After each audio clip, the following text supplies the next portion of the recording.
Thank you for listening to the Bjj Black podcast. We'll be bringing you Brazilian Jiu-Jitsu and good times. We hope to flatten your Jiu-Jitsu learning curve, help you get the most out of your grappling ability, and meet your goals both on and off the mat. Welcome back, my friends. Episode 68 of the BJJ Black podcast. I'm Gary, and I'm here with my partner, Byron. How are you, Byron? Doing great. We just got off the phone with Roli Delgado. We got the interview hot off the presses for you guys. Actually, about a week ago, but we just got done talking with him, so we're all amped. So yeah, we're excited. we had a great time.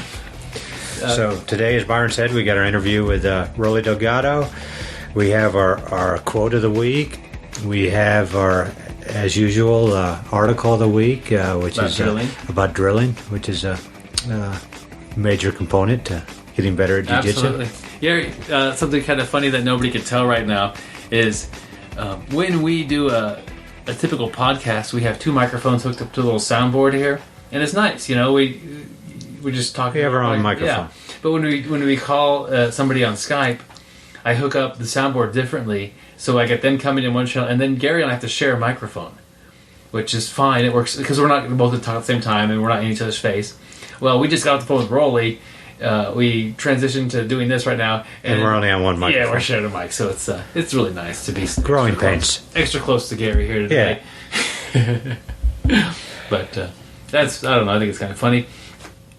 We're still looking for more emails from you guys about questions about just basic jiu-jitsu, grappling, whatever questions you guys have that you want to answer. We're going to try to do a special email episode or a listener question episode, trying to get something together for that. So go ahead and send us what you have, and we'll be happy to. You can message us. You can message us on Facebook or send us an email at bjjbreak@gmail.com, and we'll use the question for our episode, and then also we'll send you out a BJJ Brick patch. Yeah, we'll do that for most of the questions. If we're getting like a ton of them, we're not going to be able to do it to everybody. Yeah, but first 5 questions. Yeah, there we go.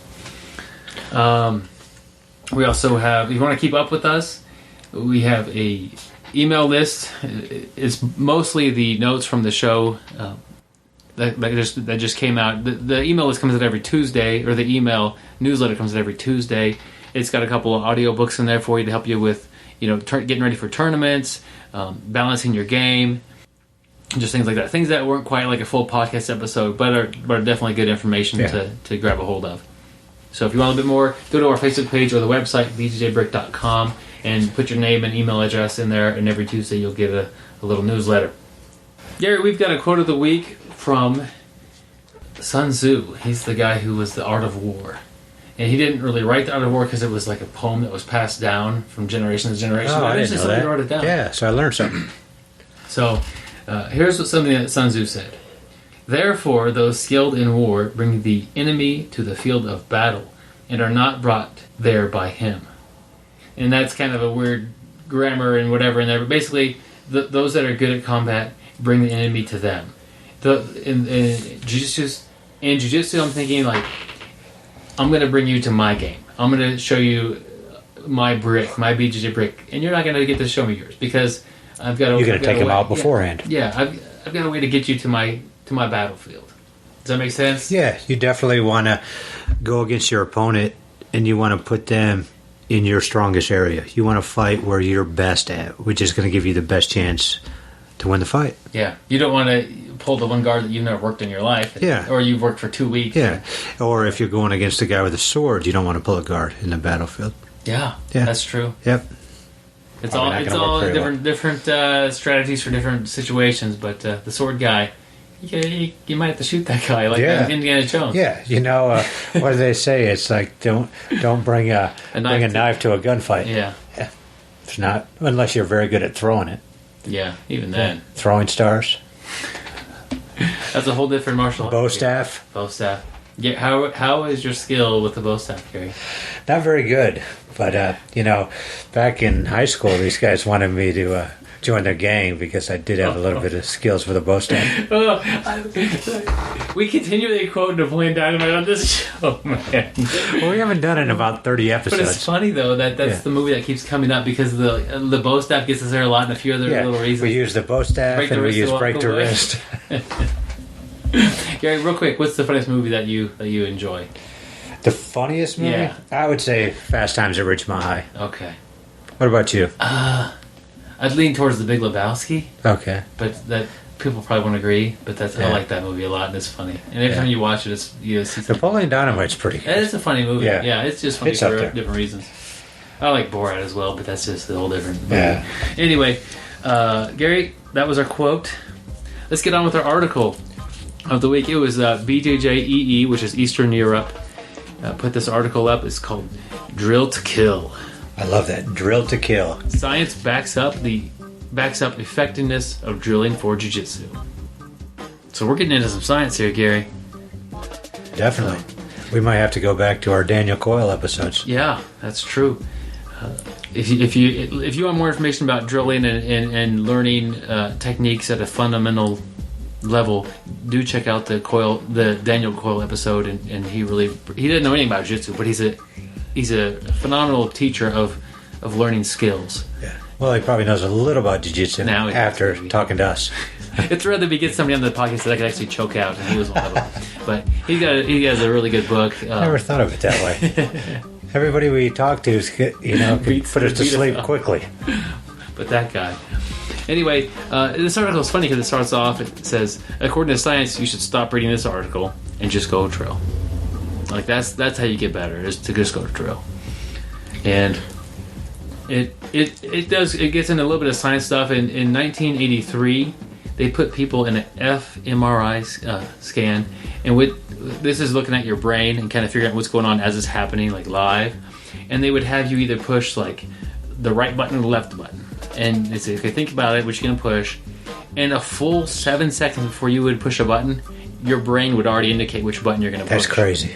And so really, you don't even know. Like, Yeah. You're still It just happens. maybe, and they would boom, Yeah. and so they could write down on the paper, left button. Yeah. And they'd fold it up in front, and you would push the left button. Yeah. Like that is crazy. But, okay.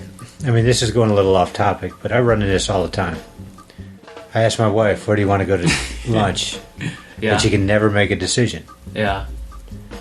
I was hoping she'd have the decision 7 seconds beforehand. Yeah, that'd be nice. Yeah. You just have to wait 7 seconds for her to give you the decision. So There's my problem. where do you want to go to lunch? 7 Just seconds. say nothing for at least 7 seconds, and then she'll give you. I'll try that. I'll try that and let you know how it goes. Yeah. Okay. Or you could cook a disastrous meal, and then it'll be easier for you to pick out any place. She'll take anything. Cook it. Yeah. If you Yeah. See, that, I've botched a few meals myself, and my wife will be happy to go somewhere to pick a place. So, but yes, so your whole brain, there's like two different brains going on. Like one's a lot deeper, like they call it the reptile brain, and the more mammal brain is taking control of like harder to grasp concepts. Like I'm trying to structure the sentence as my mammal brain is messing up at the moment. But your reptile brain is making your heart beat and doing all this stuff. It's just like an autopilot all the time. So basically, they're trying to get you to do your basic jiu-jitsu moves in that reptile brain, in that more basic aspect of it. If you're losing your scrambles all the time because you don't have time to think about where your foot's going to go and how you're going to pull on the guy, and all, your reptile brain is not grasping the functioning technique. properly. Yeah.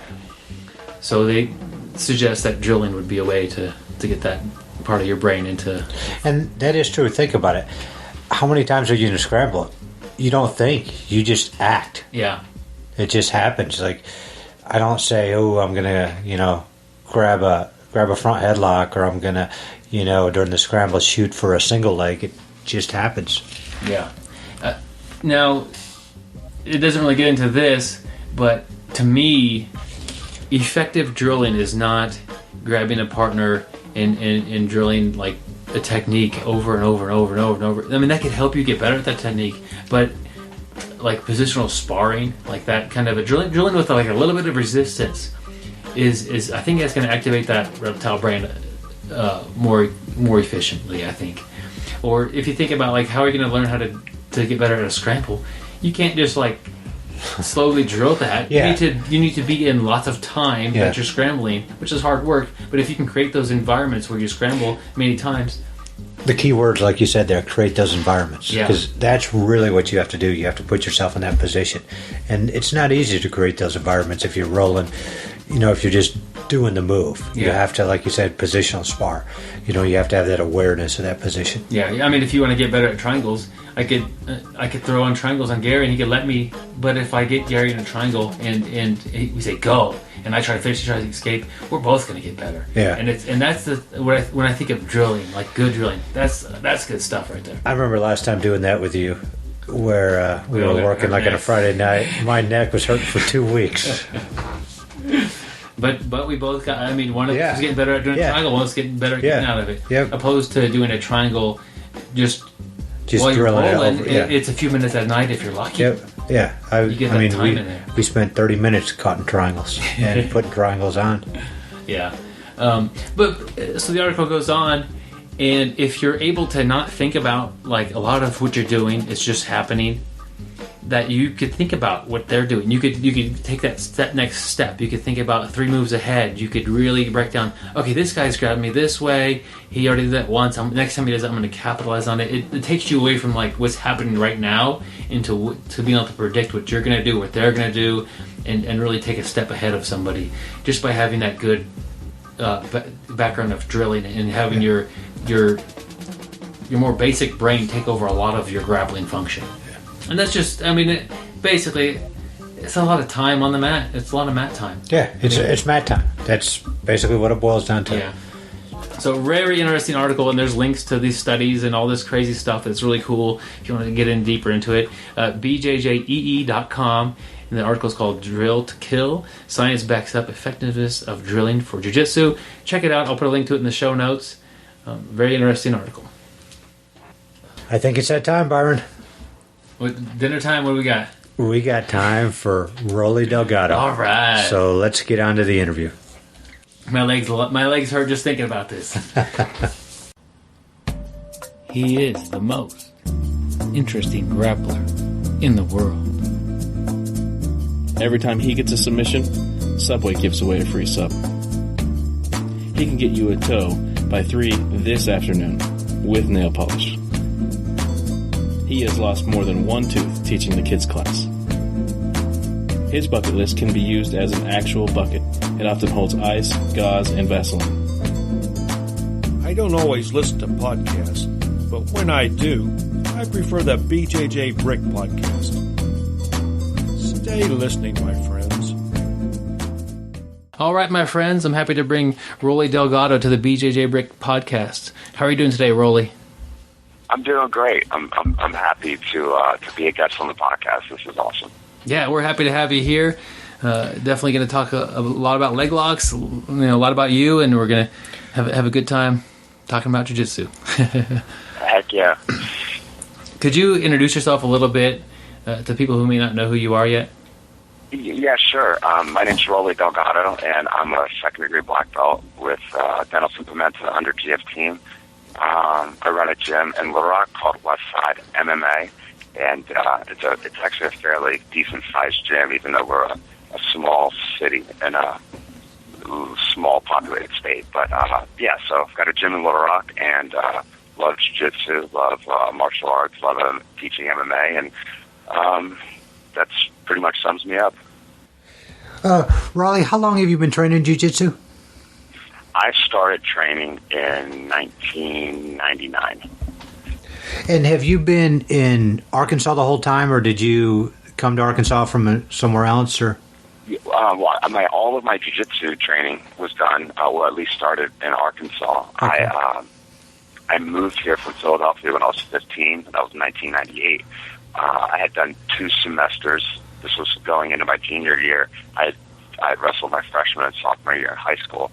Not very well, but I had started it and fell in love with it. And when I moved to Arkansas, we didn't yet have wrestling in Arkansas. A lot of people didn't realize that. We have it now. Still kind of a small sport, but when I got here, I couldn't wrestle anymore, but I wanted to wrestle. So the next, closest thing is jiu-jitsu. And I found a gym that was doing jiu-jitsu. And this was 1999, so, the guys teaching it were blue belts. But we started training then, and never stopped. Oh, that's awesome. That's great. I know you're very busy with your school, West Side MMA there in Little Rock, and also seminars and teaching. What do you like to do in your free time? Man, I really don't have much free time. I own I co-own the gym with my first coach, Matt Hamilton, and I also own a pawn shop with a guy that I met through Jiu-Jitsu, and he hasn't trained in probably 10 years, but it's always been like a father figure to me. So me and him opened a pawn shop 2 years ago, and so between the pawn shop and the gym, I don't have a lot of free time, but I do enjoy. I live out in the country, and I enjoy homesteading and I enjoy hunting. I don't get to do as much of it as I'd like. I pretty much, I'd say, 90% of my what you would call free time is somehow wrapped up around jiu-jitsu. If I have a weekend off, I'll it might be that I'm going to do it's not really a weekend off. It might be that I'm in Memphis, like I was this past weekend, cornering a fighter, and then I'll stay and visit friends, or try to make sure I hit some of the local restaurants that I like. And so anyway, there's not a lot of free time, but I do like to hunt. I like homesteading. I like food a lot, so I'm a bit of a foodie. That really fits into the traveling that I do, because I'm always able to to travel and eat at new places, and things like Urban Spoon and stuff. You can always kind of find the hot spots pretty easily. I think of like a pawn shop. I instantly think of the TV shows that they have. Those what's it like to actually it's nothing like the TV. I'd imagine like most things. I don't really get antiques, the stuff that come through, and where I'm located, I really don't even get like Rolexes and high end diamonds. I do a lot of guns and gold and tools, and then electronics like flat screen TVs, laptops, tablets, things of that nature. Those are the things that people have that they can bring to me and get a loan for, or they can just sell it to me outright. Yeah, and I got to know about your hunting. What's your favorite thing to hunt?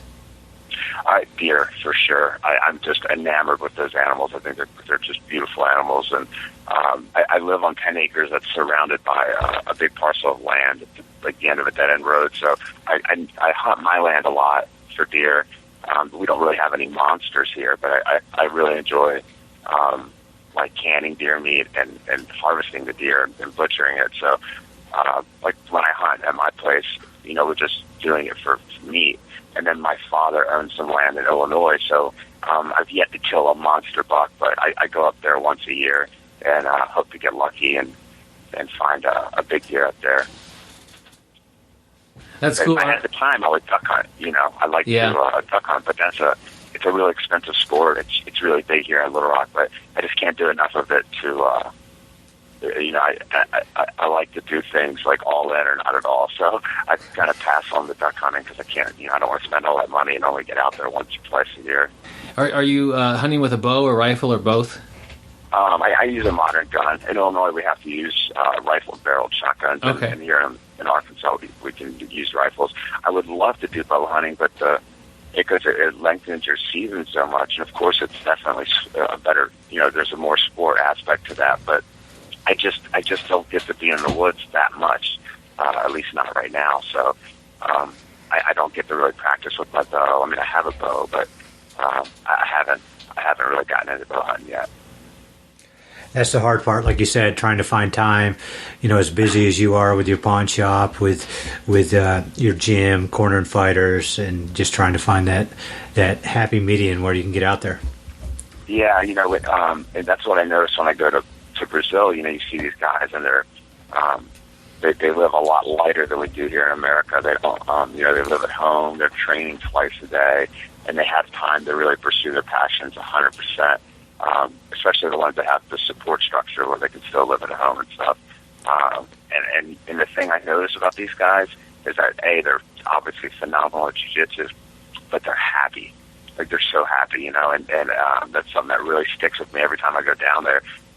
And then I come back and, I get kind of caught up in that Americanized lifestyle. So, but, we all make our choices, and I'm definitely happy. But I can appreciate the people that can just do their passion and find a way to make that work as well.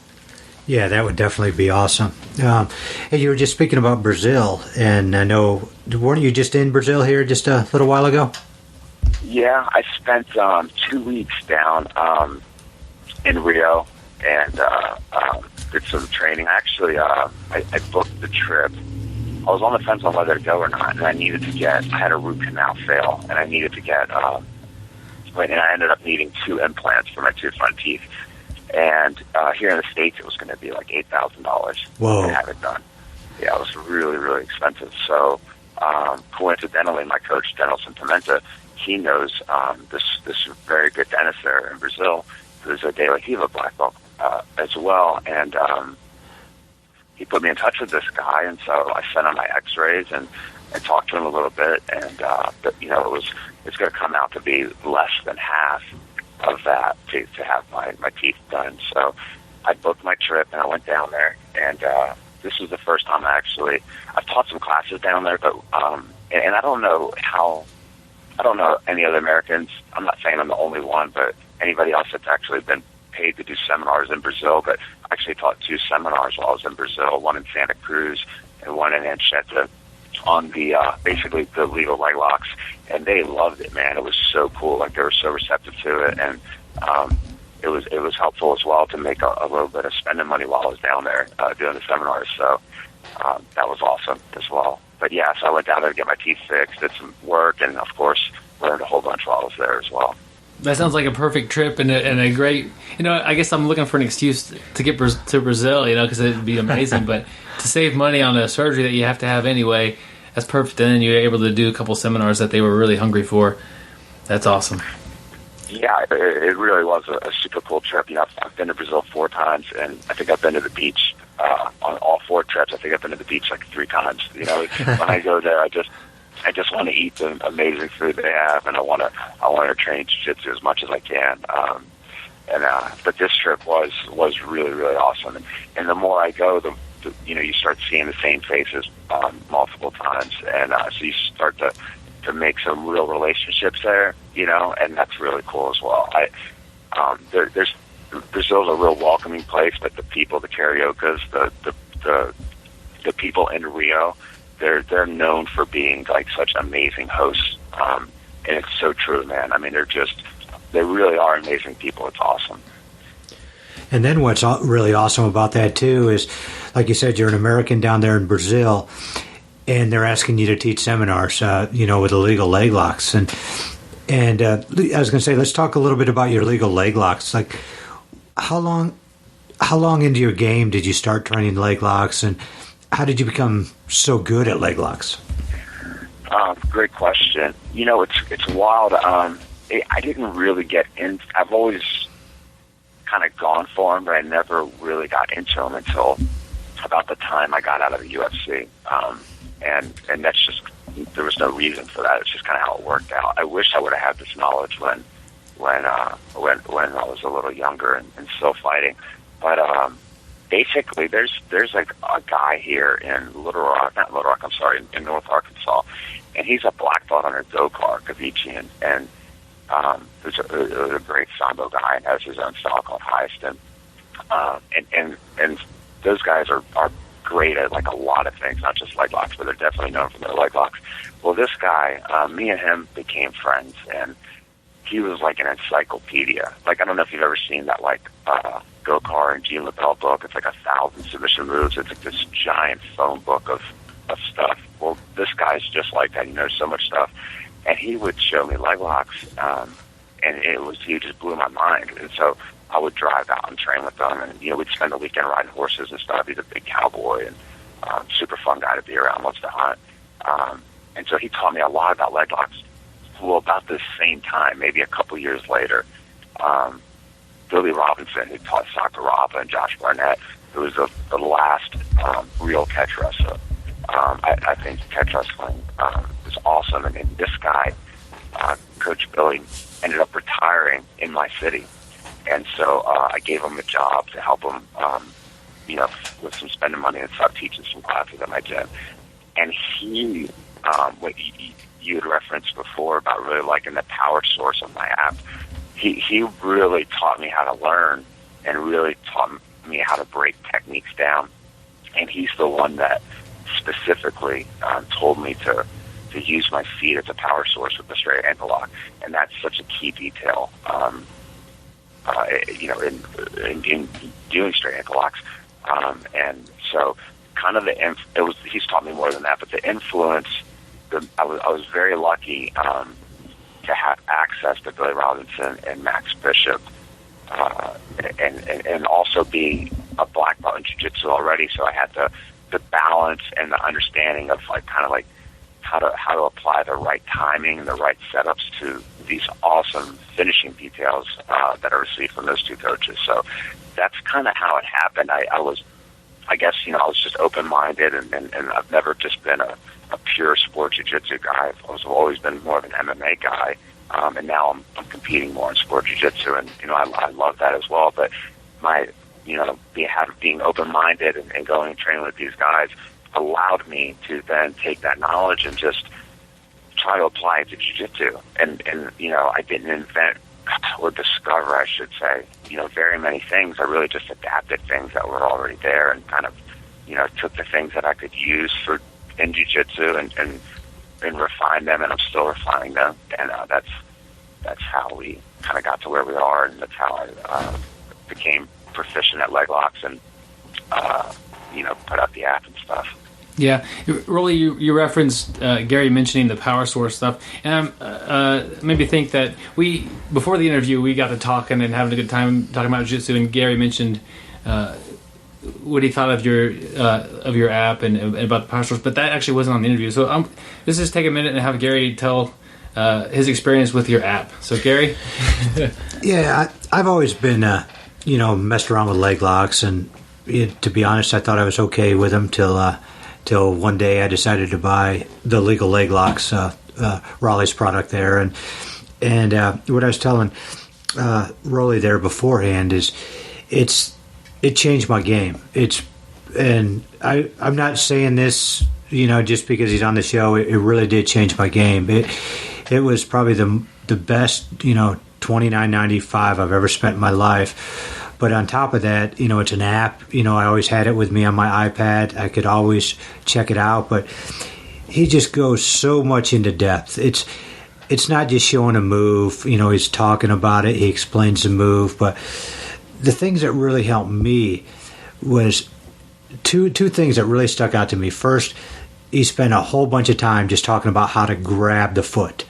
And when you grab the foot his way, Roli's way there, you basically almost get the tap. You can get the tap before you even started applying pressure. As soon as you fall to your side, it's very, very painful.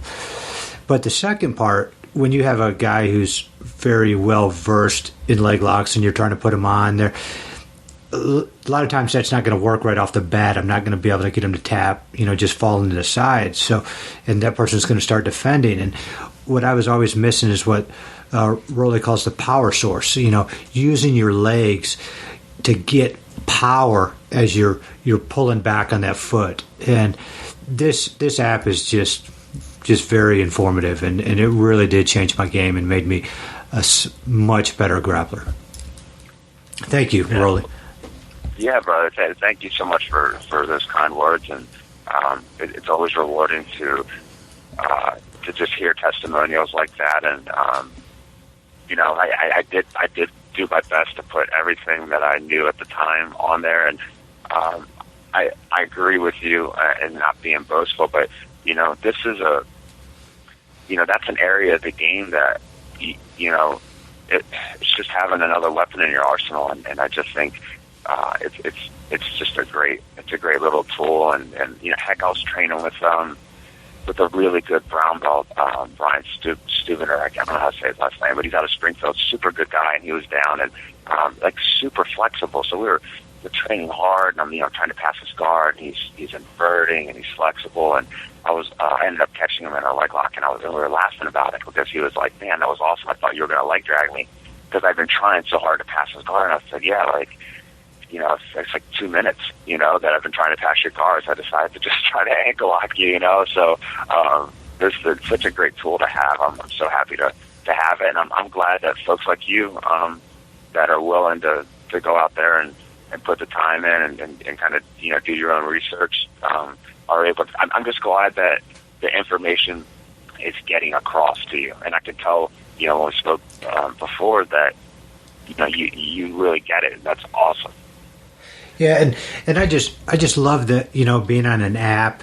And a lot of times I'll train in my garage. I've got a matted garage, and, buddies will come over and we'll just work on stuff. And, boy, I just bring the iPad out. We'd sit there and, look at it, break it down. We'd drill. It's broken down into each little section. So we'd spend maybe a week on just the first section, and then we'd go down to the next section. But, boy, it was just so informative. And like you said, it just put a very good tool in my toolbox. And so thank you. Cool, man. That's awesome. Yeah, I'd like to give a shout out too, while we're talking, that my partner on that, and with the person I was doing the moves to, his name's Edelo Lenz, and he's actually teaching at the TF Team gym in Singapore right now. He's from Rio, awesome. And he has gotten, I have a lock on there called the Lenz lock that I do from 50-50. It's that one where you kind of have that three-quarter Nelson grip on the foot. It's like a toe hold from 50-50. And he's won like 5 or 6 matches at the black belt level with that specific lock. So, a lot of these things didn't have names, and I didn't name a lot of them, but that one in particular, I call it the Lenz lock because he was the first person that I had seen actually pulling it off at the black belt level. So it was really cool. That is neat. That is awesome. The podcast is called the BJJ Brick Podcast, and that refers to having like a weapon in your arsenal that is like a very powerful thing. I get disappointed or it's discouraging to see people every day they're working on something new and they can't stick with something and actually make one of these bricks that they could use on a belt above them or in a real competitive match. So I'm all for having. I look at leg locks and I see them as something that people don't do a lot of. So if you spend your time making a brick that's a leg lock, it's not, to me, it's not defended as well as a triangle choke or an arm bar because do you agree that they're not that people don't train them as much? Do you see that still? You're absolutely correct. Yeah, there's a stigma about them, and I think it all started back when Fada dominated that Gracie challenge and against Helio, and they've won the majority of their matches with footlocks, and I think it all started then. And then they would even call them suburban techniques, which would translate to like ghetto or thug techniques, and so that you have a stigma, and then there's people think that they cause more injuries than other attacks, which there is danger in leg locks, just like there's danger in arm locks. But the reality is the most dangerous moves in jiu-jitsu are takedowns and kimuras. You can watch any tournament and you just pay attention to people that get hurt. They get hurt off the takedown or they get hurt with kimuras, because when you're going for a kimura, normally people have their hands locked together, they're grabbing their thigh. So you've got to break that grip, and all that explosion or breaking the grip normally happens, and it doesn't stop, and that goes right into finishing the move. And you see people's, they have torn rotator cuffs or labral tears. So it's crazy to me that people don't that people have a stigma on the leg locks and don't train them as much, and it's really a cultural thing. But the good news is it's getting a lot better, a lot better. People are way more receptive to them now, and what you said about people not training them as much, and then being it being a good way to catch like higher ranks. That's absolutely true. When you look at like advanced divisions, and even like a Naga or a Grappler's Quest, or even Abu Dhabi, when you're seeing black belts get tapped, a lot of times, even if it's a blue or purple belt, it's with leg locks. It's very seldom the black belt just gets armbarred by a blue belt or purple belt. So you're right about that, absolutely. And I think that as long as, something I talk about in the app, as long as you don't box yourself in and become that guy where you're like, I'm a leg lock guy. You know, as long as you don't do that, then it's a great tool to have. The people that just think like, oh man, like I've got this trick play. Like you can't run the trick play over and over and over again.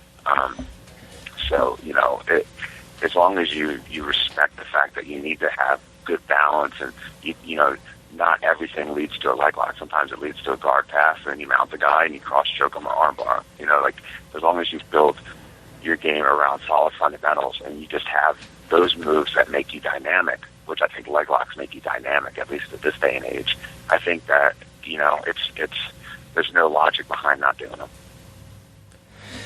Yeah, and another thing I think that's led to the popularity, and it seems like here in Wichita, Kansas, your app that came out, it seems like we're seeing more and more people training, so I think a lot of people are on your app. But one of the things I think, you know, you were talking about it's called thug moves or whatever, but I also think, you know, you hear about everything is not legal, you know, reaping the knee and this and that. And that's what I think was so great about yours, you know, the legal leg locks. If you could explain kind of what you mean to the audience by the legal part.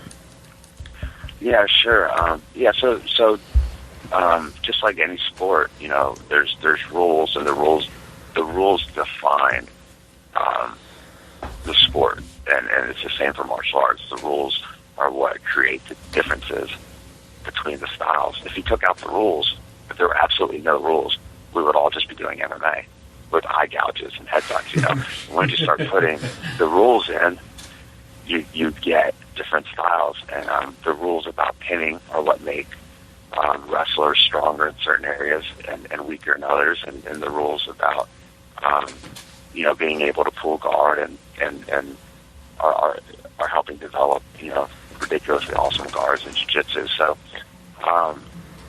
anyway, I say that to say it's okay to have rules. You know, I don't agree with all the rules for sure, but it's okay to have rules, and you just have to play by the rules. If you're going to do jiu-jitsu, instead of complaining about them all the time, just play by the rules. You've got to do it. So in my app, what I did is I just put down a bunch of information, which majority of it you're able to do even as a white or blue belt. So much of it's based around the straight ankle lock, which is a way more dynamic move than most people realize. Much like a kimura is a very dynamic move, you can do so much with it. And so we just focused on things like that. You know, explain how to do the lock, you know, how to avoid making it illegal with your foot placement, and making sure you're not reaping the knee, or you know, making sure you're falling on a leg.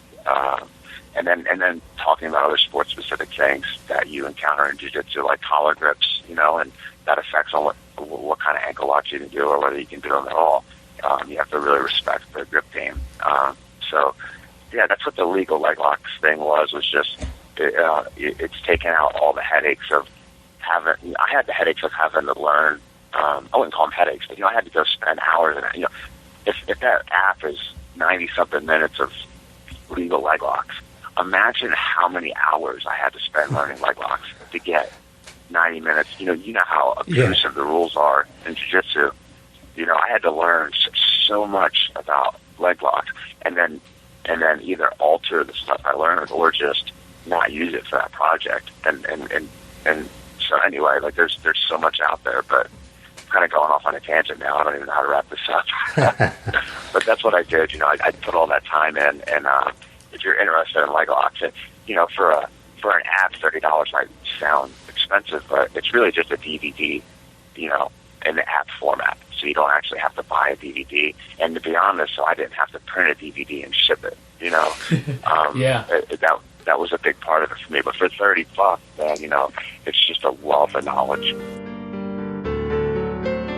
What's up, everyone? This is Gustavo Dantas, the BJJ mental coach, and you listen to the BJJ Break podcast. You mentioned that you don't agree with all of the rules. What rules, like concerning leg locks, would you not agree with or maybe question?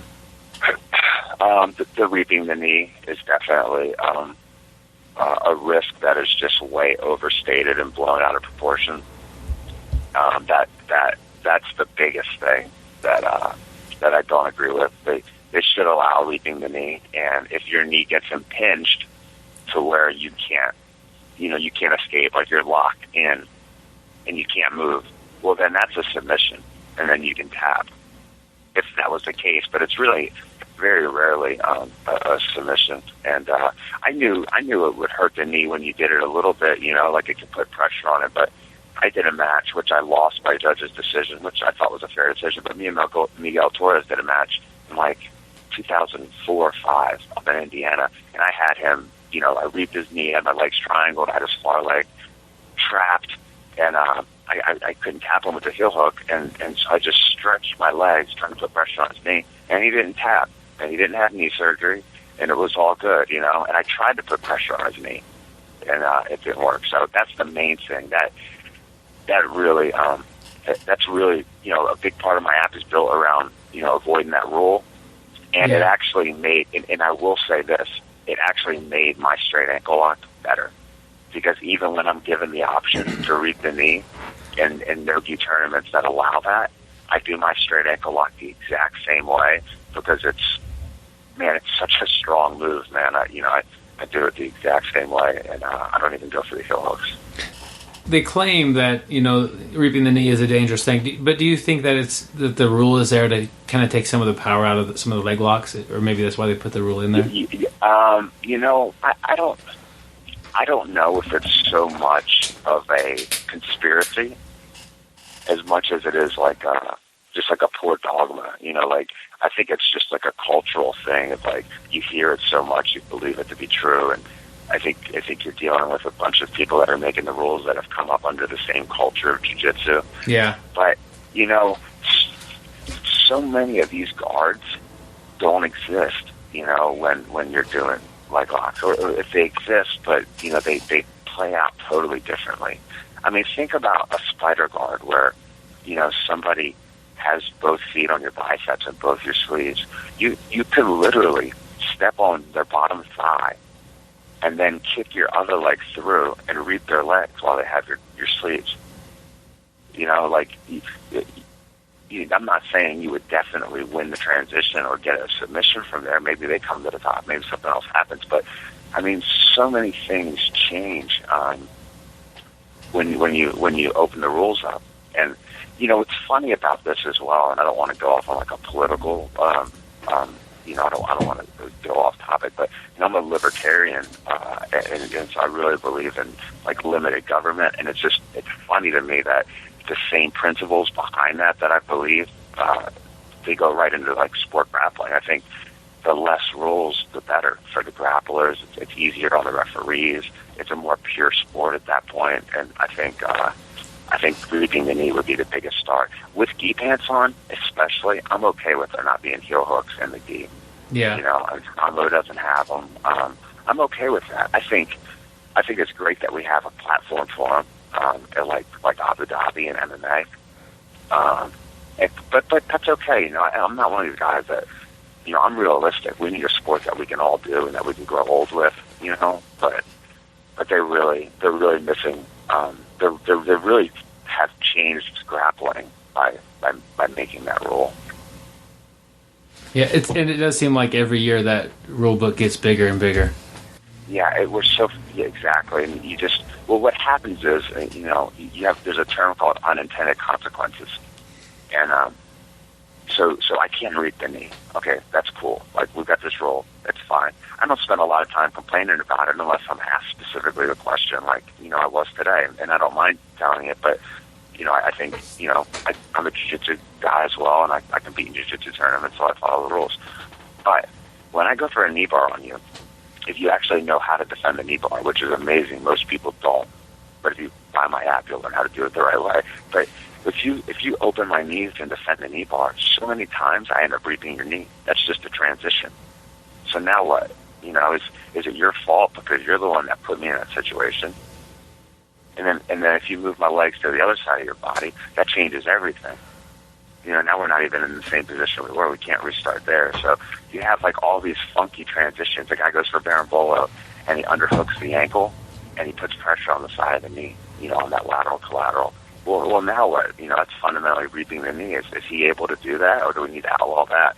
So it becomes like, like you said, that's why the rule book keeps getting bigger. because we have all these unintended consequences and you have to address them. And it sucks, man. It would be so much cooler to not have to like study a rule book every single year to stay on top of it, you know? Yeah, I agree. And every rule is going to have like a ripple effect, and it'll come out. But let's get back on to kind of helping some students here. When would you recommend, like in a student's learning phase, that they start to really focus on leg locks? In my honest opinion, would be mid-level blue belt is when they can start to really look at them. And I mean, you could teach a white belt how to do a straight ankle lock. That's fine. But you know, in my experience dealing with my own students, I think the first thing you need to understand is you need to understand your balance and your posture in the closed guard, the half guard, and the open guard, or all the open guards.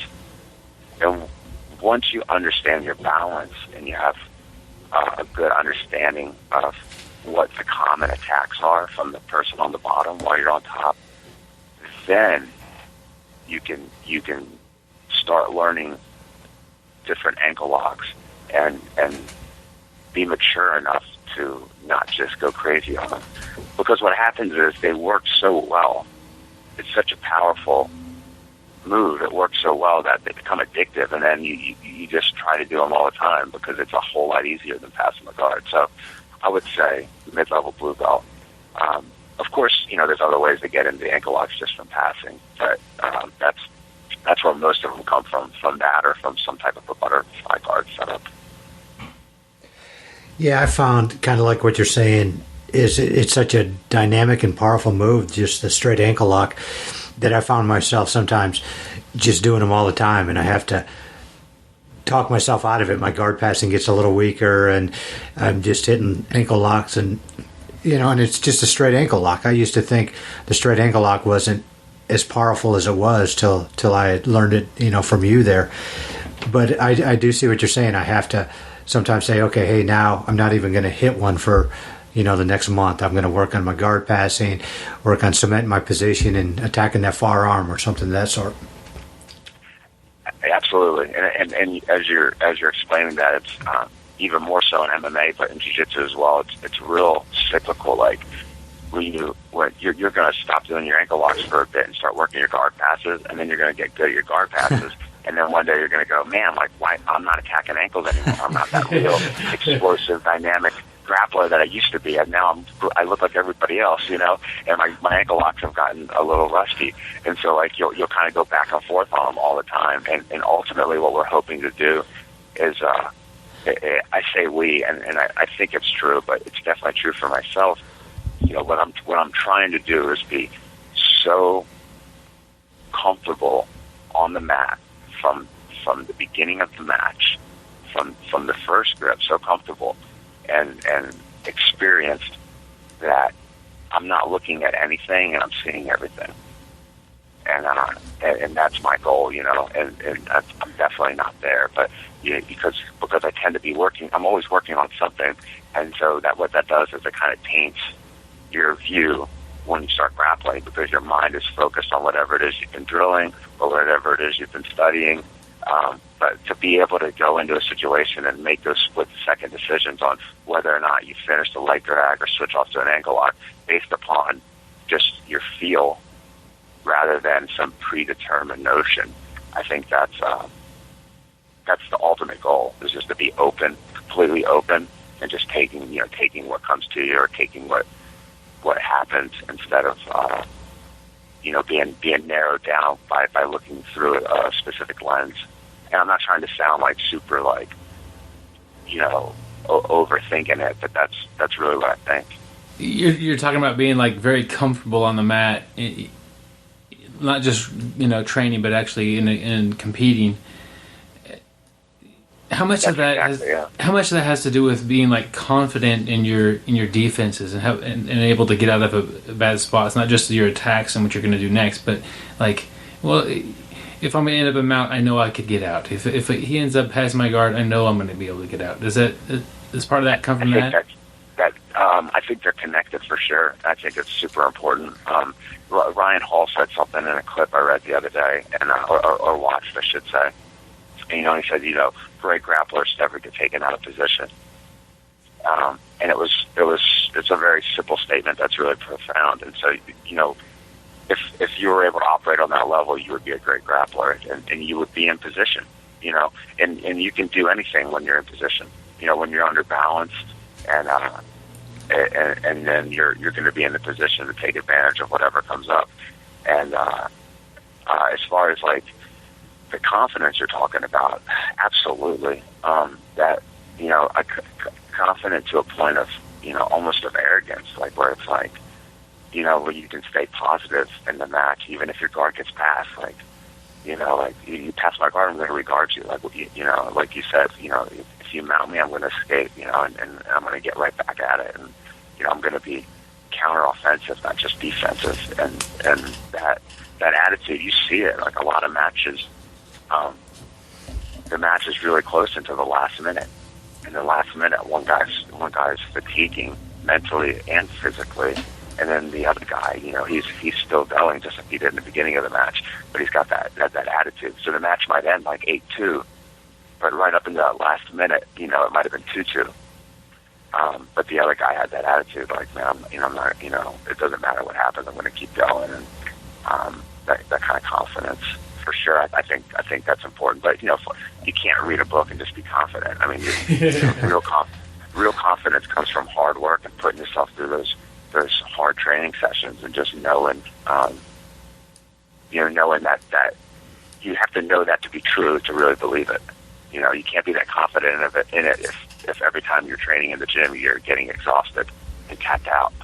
Like you have to be. You have to be training hard. You have to earn that confidence in yourself. But you definitely can, and that's definitely important. And if you're not earning that confidence, then you need to work smarter or work harder.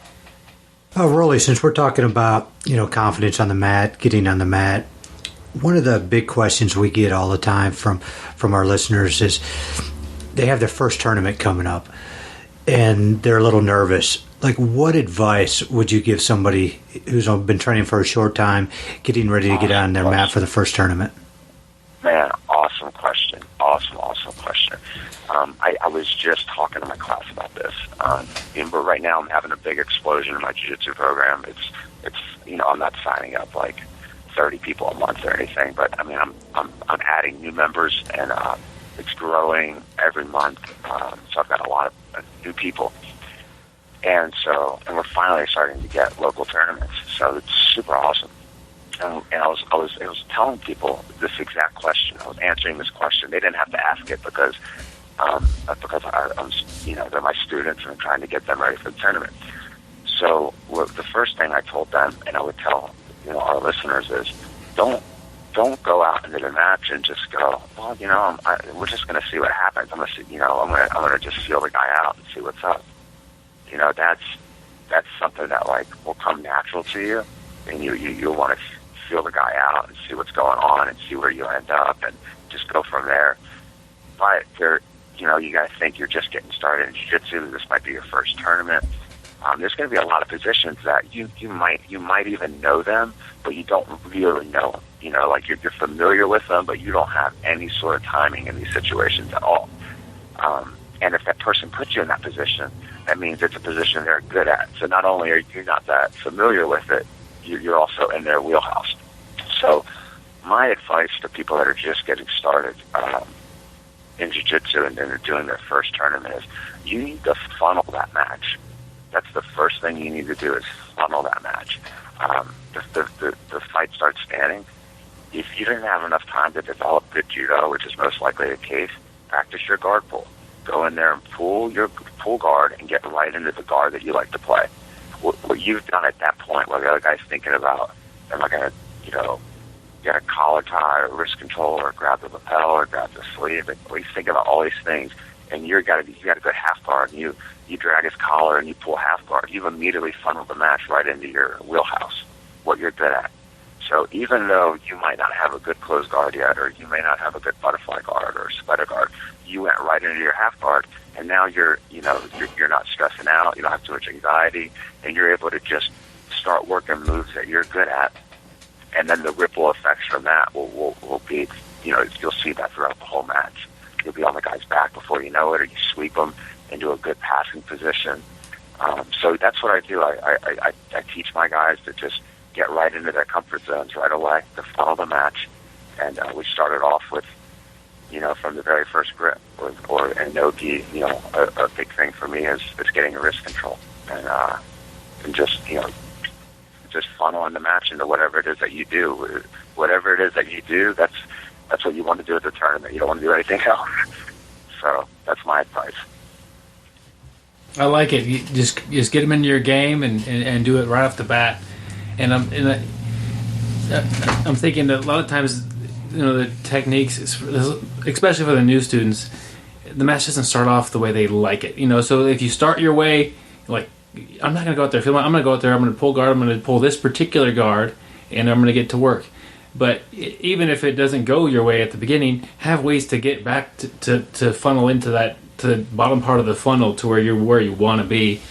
No matter how, it's awesome to have it start out your way, but even if you start off kind of bad, funnel it. That's why the funnel's is big at the top and then narrow at the bottom. It's got to get it back to that narrow part from the big part. So that's a good way to describe it. Yeah, I'd like to add something to that, just because it's really simple, and it's something that, and what's interesting is we say these things, we're giving this great advice to, to some of the listeners that might be, newer to jiu-jitsu, but it's very similar, at the black belt level. Yeah. We're wanting to get right into our game, just like you. Now it's not. It's a little harder to just get right into your game at that level, but that's still the goal. And when you talked about maybe you get in a bad position, but you're still trying to get back to your funnel, that's what I'd like to mention. Like when something's not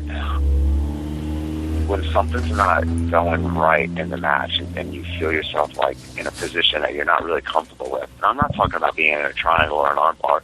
I just mean maybe the guy's got a good De La Heel on you. He's not taking your back yet, but like it's a strong grip on your foot. You feel his toes on your hamstrings, other foot's on your thigh, and at this point you're in there, and you're trying to fight the De La Heel, and you're trying to pass through it. One of the things that my coach always says is defend and then attack. And so if you get off that funnel or get out of that funnel, you don't have to beat the guy at his game. Just push that De La Heel down a little bit, turn your knee towards it, get that hook out of the way, break whichever grip is going to be easier to break, and start backing up. Disengage, and then you'll have an opportunity to re-engage and get back into your funnel, rather than trying to drudge through the other guy's game. So defend and then attack. So simple. Such a simple mentality. And if you study good guard passers, you'll see it over and over again. You'll see them back up. You'll see them make a little space and then attack again. Specifically Hidalgo, who's worked with Pimento a bunch. So, if you see something you don't like, defend it, disengage, and then re-engage.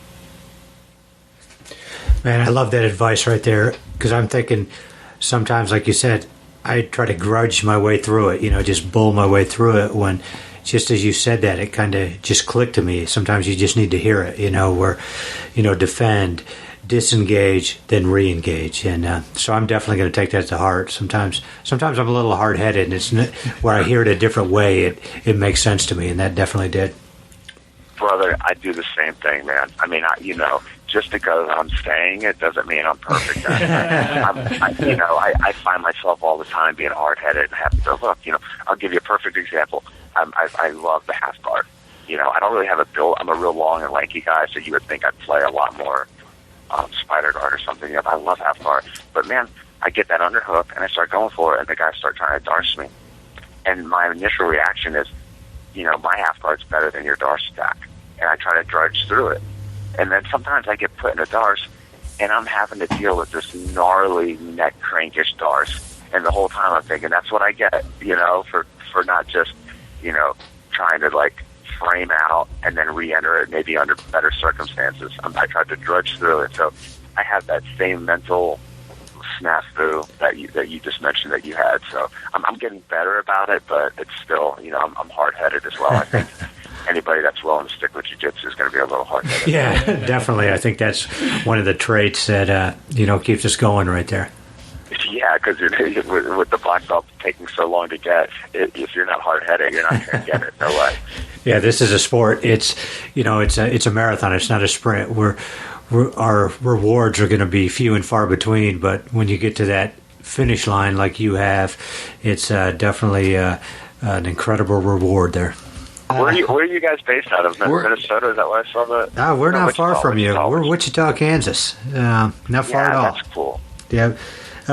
Actually, we trained with Jake Fox. I know Jake's came down there and trained with you before. I was just going to say, yeah, Jake and Frank Lee. Okay, Frank Lee. Yep, Frank Lee. Yep. Yeah, Frank's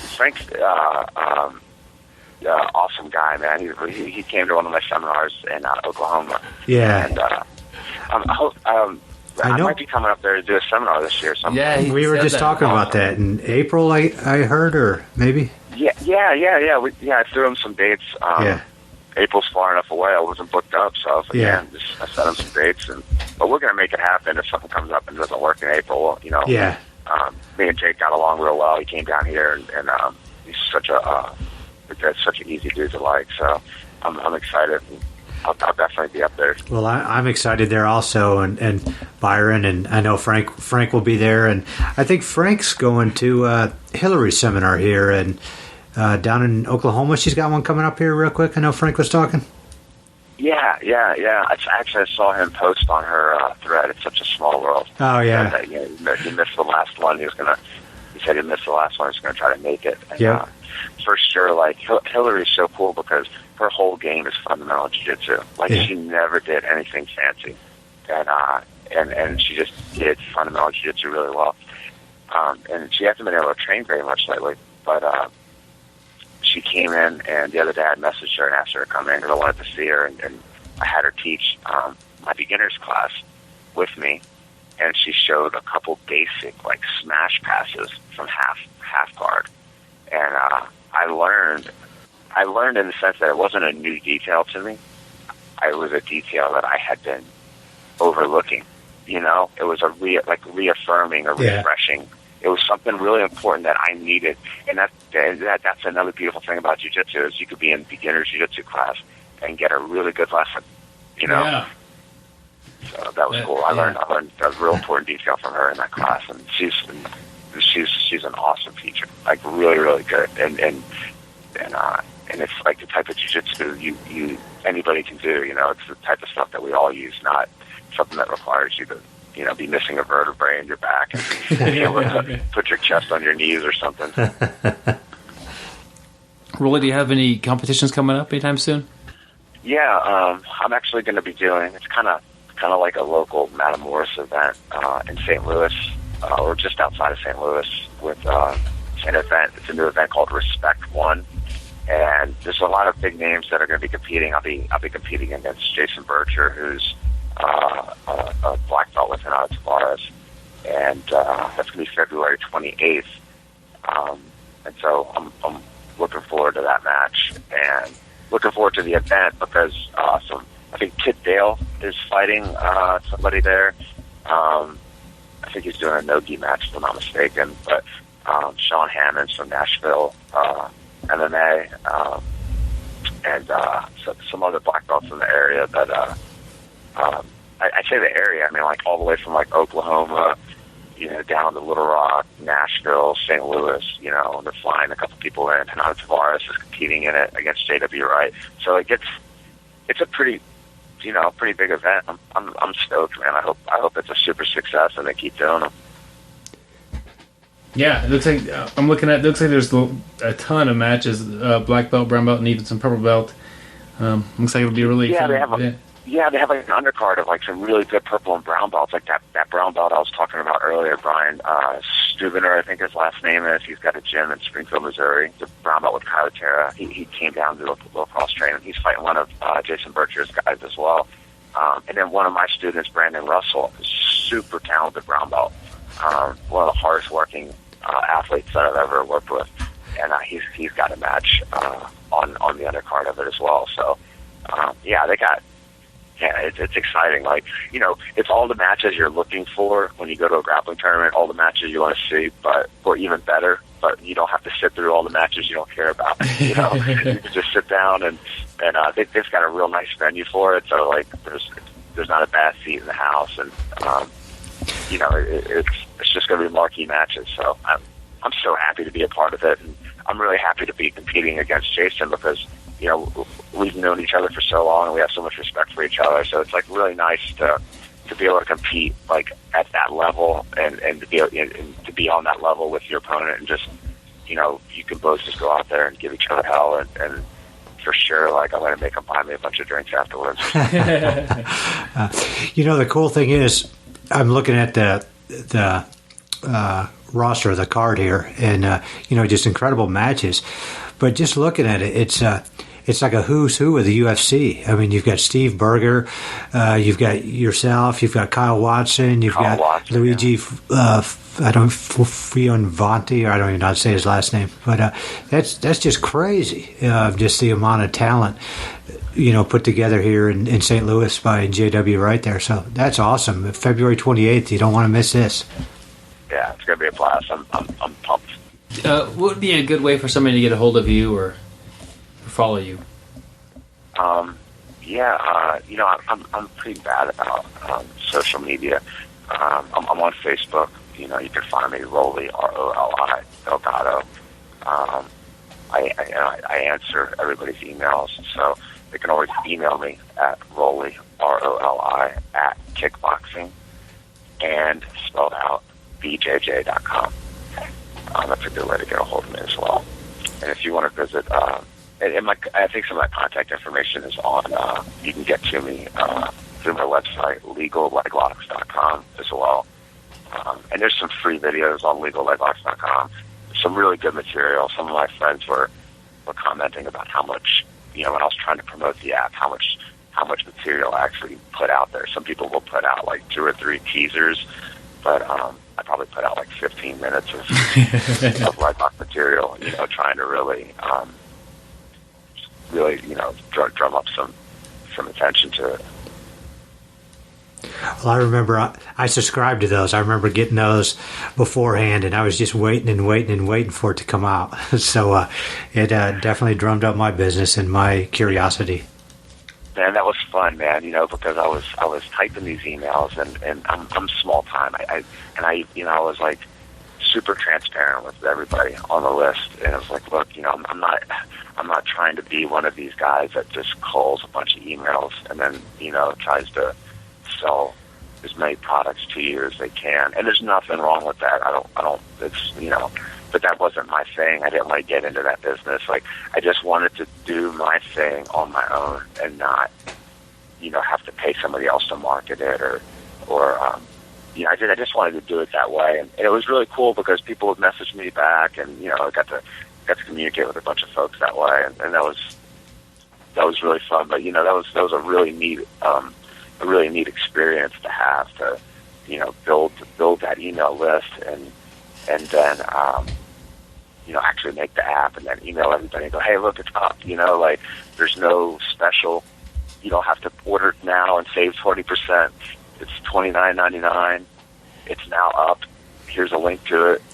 I hope you buy it, And people bought it, and it's still $29.99. There's no specials. It's just out there, and but that's cool that you're on the list, man. I think I only had like 600 people on the list. It's like such small potatoes compared to, you see people in these like marketing groups. They get 50,000 views on a technique in a week. It's unbelievable. But the nice thing about your smaller list is I remember even, commenting a couple times, like just saying, hey, this stuff's awesome. It's changed my game. And on the bigger list, a lot of times you may not hear back, but I know you've replied back, and I'm sitting there thinking, oh man, I watched this guy in the UFC. He replied back to me, and I'm like, oh, this is great. So, I appreciate that personal touch you had there. Yeah, for sure. I've met so many cool people doing leg locks. What's funny is I actually love teaching MMA probably the most. I love working with aspiring fighters, and there's absolutely no way to support yourself doing that. It's the guys that are like some of the best coaches in the world, with the exception of like Rick Jackson and some other guys that have some big gyms. There's MMA guys don't pay for seminars. They don't like more than half of them don't even pay to train. So I don't get to do that as much. But almost all of my seminars, I've only done one seminar that didn't revolve around leg locks when it comes to Brazilian Jiu-Jitsu. And but just from learning leg locks, I've met and traveled all over the world. I'm going to be in Europe in June. Going to do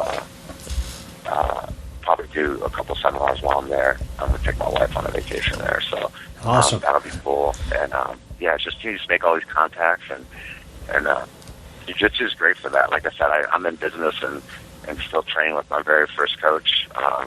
And like I say, he was a blue belt when I started training with him, and you just meet so many people, and that's really what we're going to be left with. I don't know how old you guys are. I'm 33, and I'm on the downswing of my competitive career. Even in like sports jiu-jitsu, I don't know how long I'll compete in sports jiu-jitsu. I don't know if I'll be doing it in my 40s, but when it's all said and done, all we're going to have is the relationships that we've made and the memories. Like that's so true. Like the medals mean nothing. Like I have medals and things from just 5 years ago, and I never ever look at them. They just sit in a display case for other people to look at the gym to help promote, what we do. Like you're going to spend any money you make, and all we're going to be left with is these relationships and these memories that we've made. And I think it's important. I was talking to a friend of mine, Josh Mancuso, down in Louisiana. He's a black belt with Tim Kruger, and I was telling him that. I was like, man, you ask your students, ask your blue belts who Mike Fowler is. Ask the blue belts who Mike Fowler is, and most of them won't know who he is because they've been doing jiu-jitsu for a year or two. But he was a huge name 6-7 years ago. Everybody knew who he was. So that was the example I was making to him. Like, man, some of these folks, they're going to have their time, in the spotlight, but it fades so fast. So, back to kind of rambling at this point, but you're just going to be left with, whatever relationships we've built over this fun journey in jiu-jitsu. Yeah, I agree. It's relationships and how you treat people, and that's a big part of not just jiu-jitsu, but everything. It's been a pleasure talking with you. I appreciate you giving us the interview. Yep. And yeah, for sure, man. It's a real honor to get to do it. Well, you guys have a great afternoon or evening, I should say, and it was a blast. I appreciate it, guys. Cool. Well, thank you, sir. We appreciate it, Roli. All right. I want to thank Roli Delgado one more time for giving us the interview and talking with us. He did a lot of talking with us before and after the interview, and we just, man, he's a real cool guy and really nice, and can't say enough positive about him. I look forward to meeting him and when he comes down here and trains with us. Gary, what did you pick up from the interview? What stands out to you? I just like one part that really got me was he talked about if instead of just plugging through a move, like I'm trying to pass the guard and it's not working, like I was saying, I'd get hard headed and I'd just keep going. Yeah. Sometimes I just need to think, just defend, disengage, and then re-engage. And instead of just, I don't know, sometimes I get that mentality of just keep plowing forward. Yeah. I think that an easy way to think of that, he gave the De La Riva guard as one. But even half guard, you know what, maybe I don't even want to pass your half guard. I need to get out of the half guard and then pass your guard. Yeah. That's simple. Like defend, disengage with the situation, and then retry it again. Yeah. So that does stand out to me. And it's not even like leg lock advice. It's just good, solid jiu-jitsu advice. Yeah. That's awesome. Yeah. It works on everything. Yeah. Works in life, too. Not just on the mat.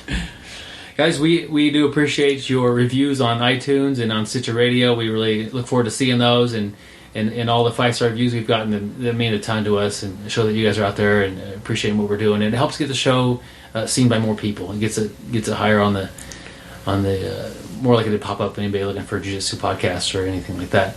So we appreciate that. If you want to get a hold of us or send us a question for our up and coming BJJ Brick listener question. Man, that sounds terrible. If you want to send us a question for our upcoming listener question episode, How cool will that be, though? You send out a question, and next thing you know, your question's being answered on a podcast. That's pretty cool. Yeah, but it seems doable, though. I mean, it's not that. So we're doing that. We're hopefully doing that. We get a few questions together. We'll be hammering out the questions. If not, we're going to make our own questions up. Yeah, so you better send them. My wife will put together some really mean questions about me.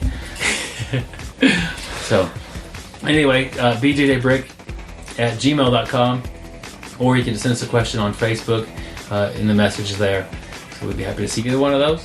If you happen to be traveling and you're out here in the Midwest, basically center of the United States, Wichita, Kansas, send us a message. We'd be glad to get on the mats and train with you. Absolutely. If you get Roli's app, make sure to grab a buddy and really drill through that thing and get the most out of that, because I know it's going to help your game. Yeah, I will tell you wholeheartedly, it helped my game tremendously, and I think it'll help anybody's game. Cool. We'll catch you guys next week. Thanks for listening. We appreciate it. Stay sweaty, my friends. Thank you for listening. I hope you find the time today to roll.